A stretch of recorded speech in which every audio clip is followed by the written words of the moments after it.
60 Minutes Rewind. Salman Rushdie has been a marked man for nearly half his life. In 1989, Iran's leader, Ayatollah Khomeini, declared his novel, The Satanic Verses, blasphemous, an insult to Islam, and called for the Indian-born writer's assassination. Rushdie went into hiding with around-the-clock police protection for 10 years. He eventually moved to the U.S. and thought he was safe.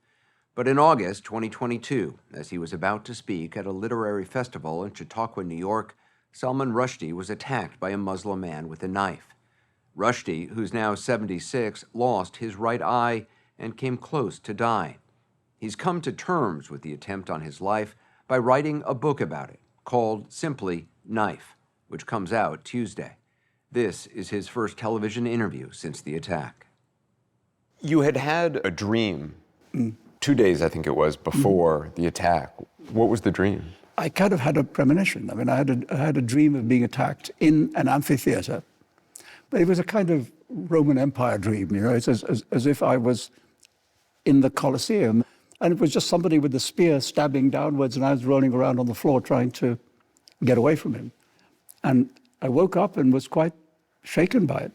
And I had to go to Chautauqua, you know, and I said to my wife, Eliza, I said, you know, I don't want to go. Because of the dream? Because of the dream. And then I thought, don't be silly, it's a dream. Salman Rushdie, one of his generation's most acclaimed writers, had been invited to the town of Chautauqua, close to Lake Erie, to speak about a subject he knows all too well, the importance of protecting writers whose lives are under threat. Did you have any anxiety being in such a public space? Not really, because in the more than 20 years that I've been living in America, I've done a lot of these things. You haven't had security around you, a close protection detail for a long time. Long time. But, you know, what happens in many places that you go and lecture is that they're used to having a certain degree of security, venue security.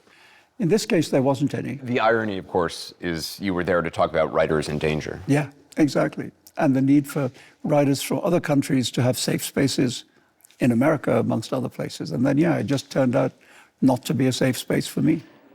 For years, no place was safe for Salman Rushdie, whose sprawling 600-page novel, The Satanic Verses, offended some Muslims for its depiction of the Prophet Muhammad. Iran's Ayatollah Khomeini issued a fatwa, a religious decree calling for Rushdie's death in 1989. There were worldwide protests from London to Lahore. The Satanic Verses was burned, and 12 people died in clashes with police. The book's Japanese translator was murdered, and others associated with it were attacked.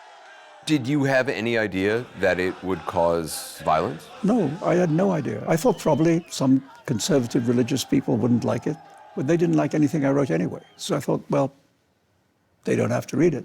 Were you naive? Probably. You know, I mean, it's easy looking back to think, but nothing like this had ever happened to anybody. And of course, almost all the people who attacked the book did so without reading it. I was often told that I had intended to insult, offend people. And my view was, if I need to insult you, I can do it really quickly. I don't need to spend 5 years of my life trying to write a 600-page book to insult you. Rushdie was living in London when he went into hiding, and for the next 10 years, the British government provided him with 24-hour police protection. Did people try to kill you? Yes. There were maybe as many as half a dozen serious assassination attempts, which were not random people. They were state-sponsored terrorism professionals. After diplomatic negotiations, the Iranian state called off its assassins in 1998. Rushdie finally came out of the shadows. He moved to New York and for the next 2 decades lived openly. He was a man about town. He continued writing and became a celebrated advocate for freedom of expression. So when he received the invitation to speak in Chautauqua in August 2022, he gladly accepted. I was seated at stage right. In his new book, Knife, he describes what happened next. Then, in the corner of my right eye, the last thing my right eye would ever see, I saw the man in black running towards me down the right-hand side of the seating area. Black clothes, black face mask. He was coming in hard and low, a squat missile. I confess I had sometimes imagined my assassin rising up in some public forum or other and coming for me in just this way. So my first thought when I saw this murderous shape rushing towards me was, so it's you. Here you are.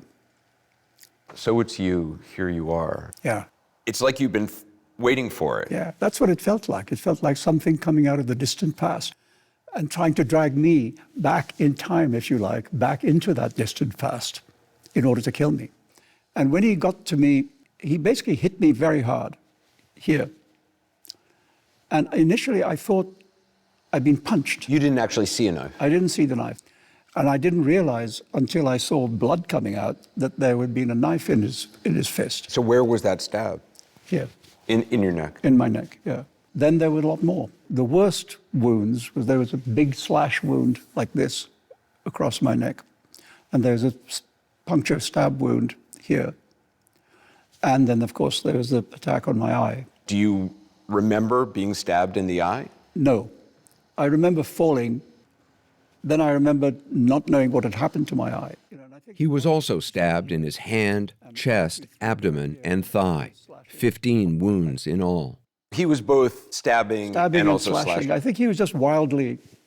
The attack lasted 27 seconds. To feel just how long that is, This is what 27 seconds is.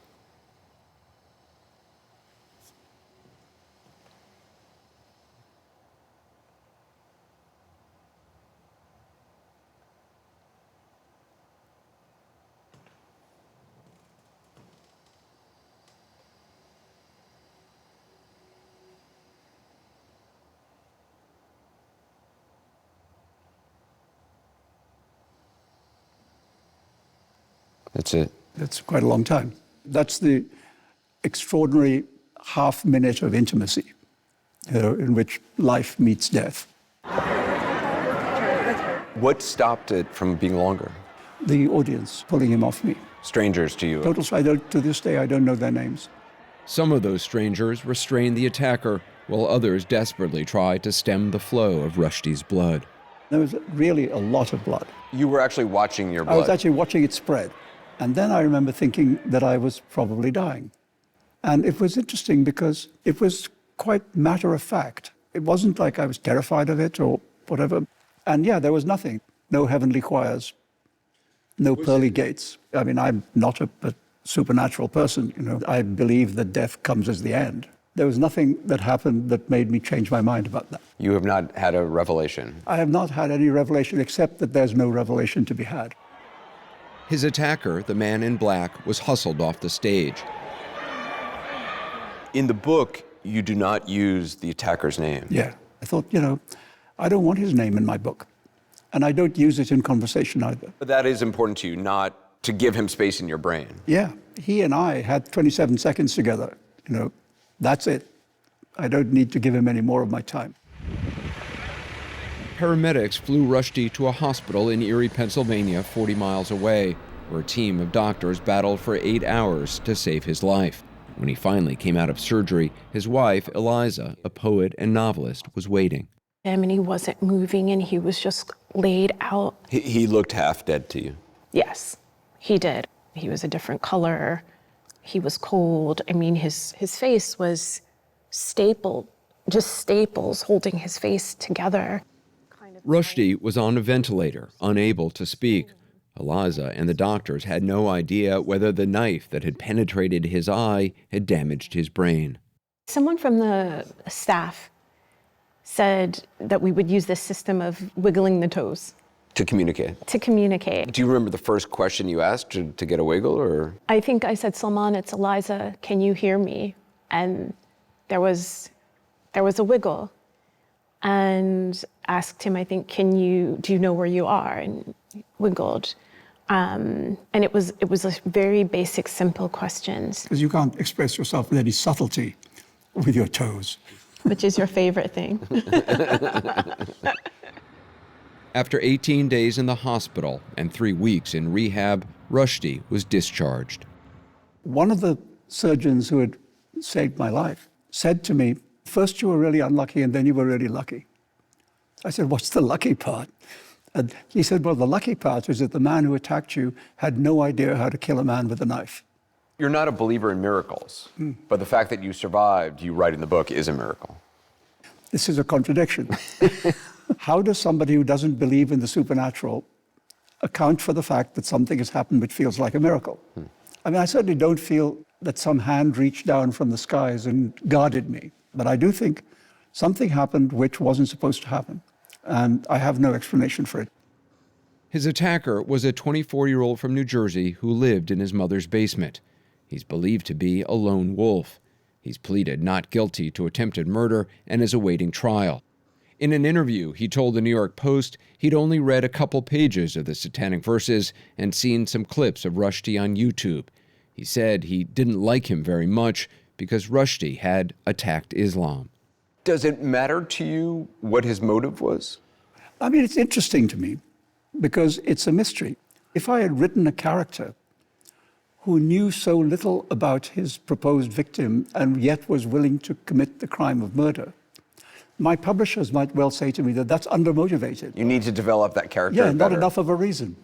Not convincing. But yet that's what he did. The story will continue after this. Rushdie's Knife, his 22nd book, is one he initially did not want to write. That was the last thing I wanted to do.